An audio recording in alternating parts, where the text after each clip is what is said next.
أما بعد فأعوذ بالله من الشيطان الرجيم. بسم الله الرحمن الرحيم.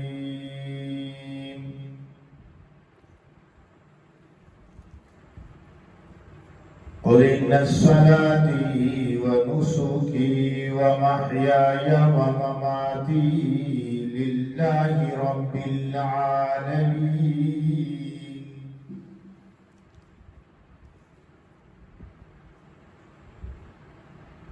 صدق الله العظيم وصدق رسوله النبي الكريم الأمين، والصلاة والسلام على سيد الرسل وخاتم النبيين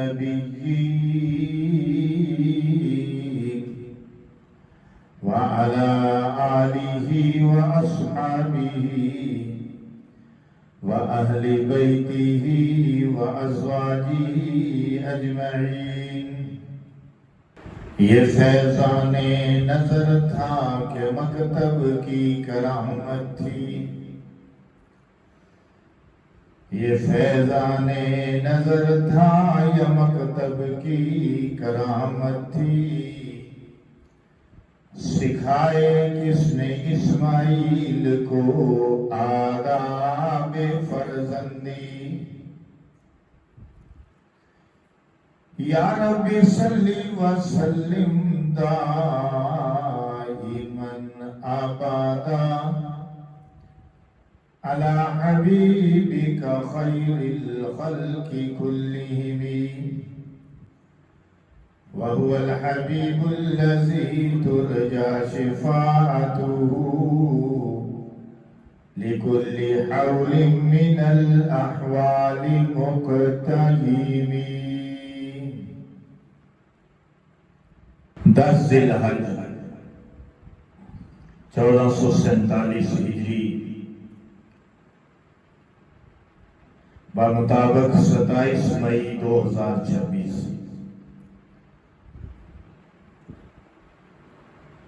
پورا عالم اسلام آج ایک ہی دن عید الاضحیٰ منا رہا ہے.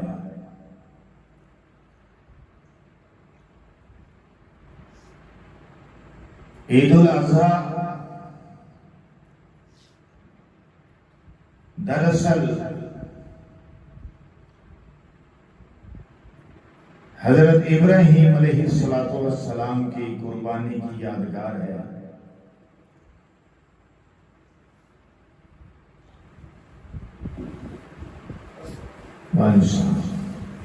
حج پورا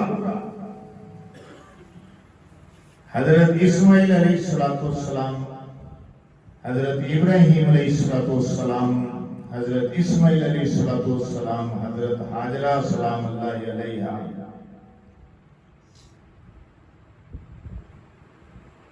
ان کی ادام کا نام ہے.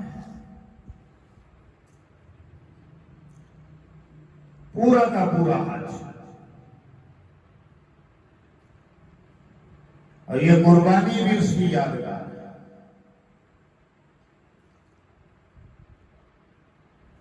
حضرت ابراہیم علیہ السلام نے جب خانہ کعبہ کو تعمیر کیا اللہ کے حکم سے،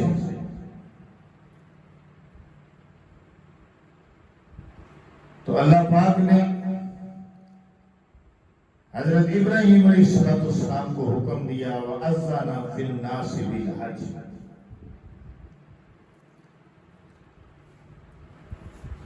کہ لوگوں میں حج کا اعلان کر.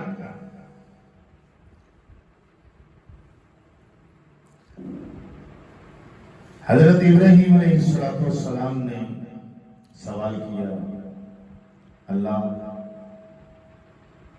میں اعلان تو کرتا ہوں لیکن یہ اعلان سنے گا کون؟ یہ تو صحرا ہے، صحرا کے اندر تیرا گھر ہے، سنگلاگ پہاڑ ہیں، پہاڑوں کے بیچ تیرا گھر ہے، تو کون سنے گا میری آواز؟ اللہ نے فرمایا ابراہیم اعلان کرنا تیرا کام ہے، اور پوری دنیا کو حتیٰ کہ روحوں تک کو سنا دینا میرا کام ہے۔ تو حضرت ابراہیم علیہ السلام نے اعلان فرمایا، اور جتنی بار جن روحوں نے لبیک کہا اتنی بار وہ اللہ کے محترم گھر کا حج کریں گے۔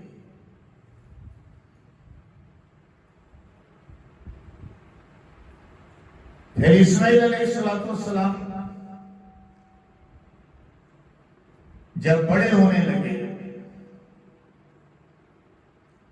9 سے لے کر 12 سال کی عمر کا اندازہ ہے،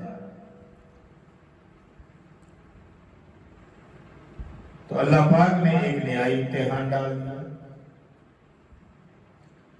ویسے تو ابراہیم علیہ السلام پر بے در بے امتحانات آئے، اور ہر امتحان میں ابراہیم علیہ السلام نے 100/100 نمبر حاصل کیے، لیکن یہ امتحان بڑا سخت امتحان تھا۔ اللہ سے رو رو کر مانگا بڑھاپے کی اولاد، 82 سال یا 86 سال کی عمر میں اللہ نے اسماعیل علیہ السلام عطا فرمائے،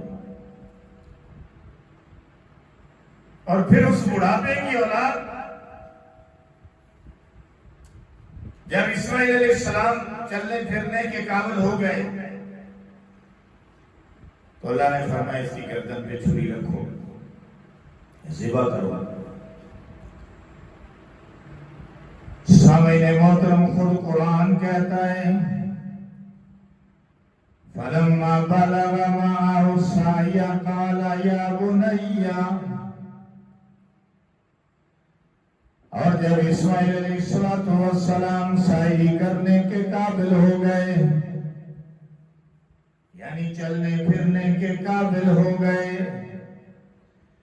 کام کاج کروانے کے قابل ہو گئے، باپ کا ہاتھ بٹانے کے قابل ہو گئے، ساتھ دوڑنے بھاگنے لگ گئے،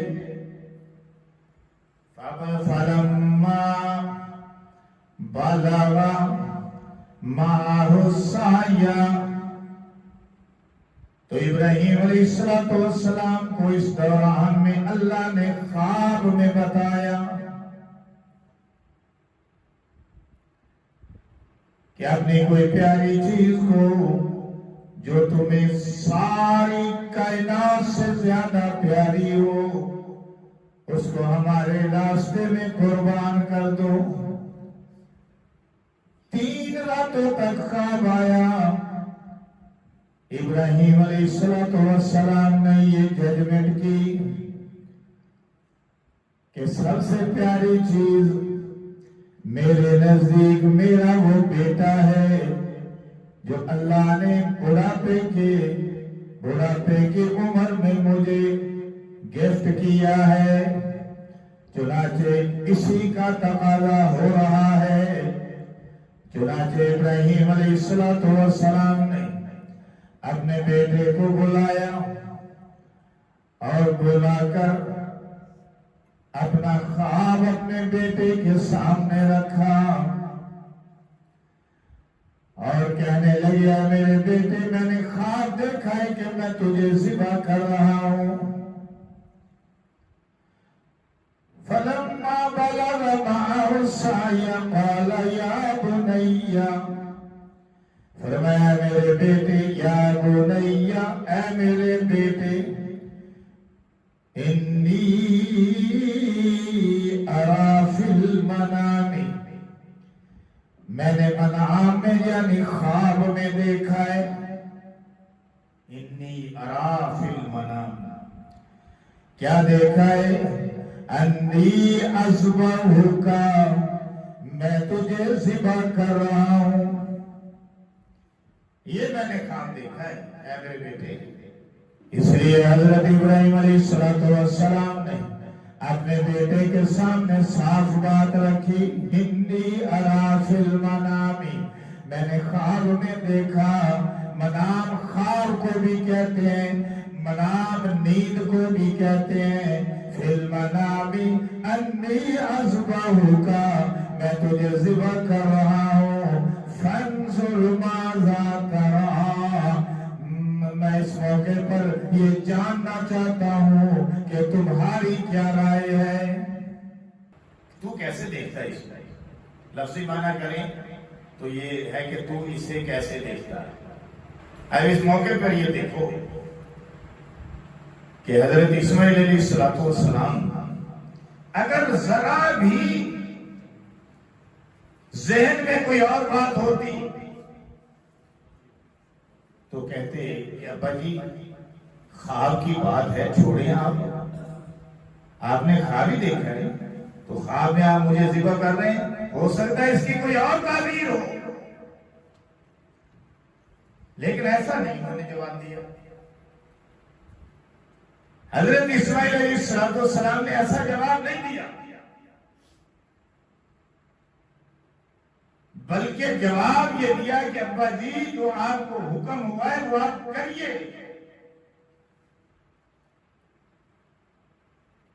اس کا مطلب ہے کہ اسماعیل علیہ السلام اس بات کو سمجھتے تھے کہ ان کے والد نبی ہیں اور نبی کا خواب وحی ہوتا ہے، آئیڈیا نہیں ہوتا، تعبیر کا محتاج نہیں ہوتا، نبی کا خواب بھی وحی ہوتا ہے۔ خواب کو حقیقت کا دکھایا، یہ درہ امتیاز صرف ابراہیم علیہ السلام کا۔